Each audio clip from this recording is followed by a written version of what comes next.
All right, let's talk about Fantastic Four First Steps.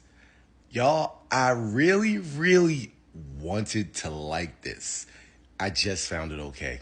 I don't know. I think I'm starting to realize I'm not a huge Fantastic Four fan, even though growing up, Johnny Storm was one of my favorite characters of all time. But something about this movie just wasn't clicking right to me. Now, the good thing is, I love the aesthetic. It being set in that retro 60s, the way they did some of the inventions, perfect. Them decided not to do the whole origin thing all over again, though I might have wanted to see that because that is one of my favorite parts about the Fantastic Four. But having them already established really worked for the movie. And each character really did nail their part.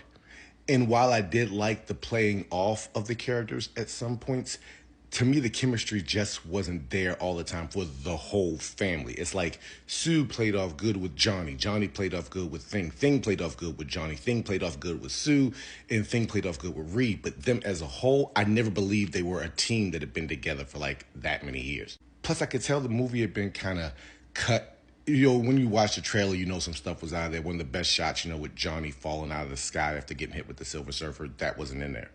And at times, the pacing just seemed way off for me. The fact it was cut under 2 hours. This is one of the shorter Marvel movies we've had in a while. And there's like about a good 45 minutes of just talking.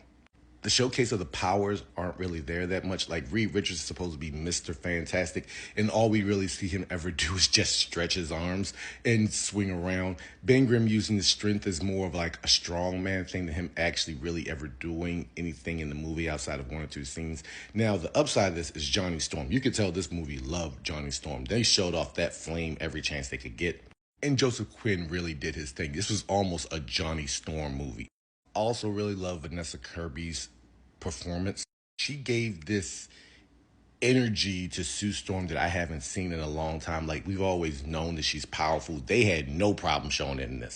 I also really enjoyed Julia Garner as the Silver Surfer. I just would have liked to see more of her as the Silver Surfer. Every time she delivered a line, she came off as like, all right, that's the Surfer that we knew from the original comics when he was the Herald of Galactus. And Galactus was a great villain in a way, like his introduction was.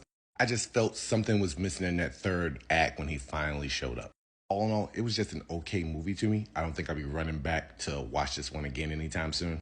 I think there were just a few changes they made that just didn't work for the flow and the feel of the movie to just me, like Ben Grimm without the Yancey accent.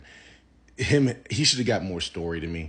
And it just felt like Marvel had to get this movie out to insert them at some point in the MCU.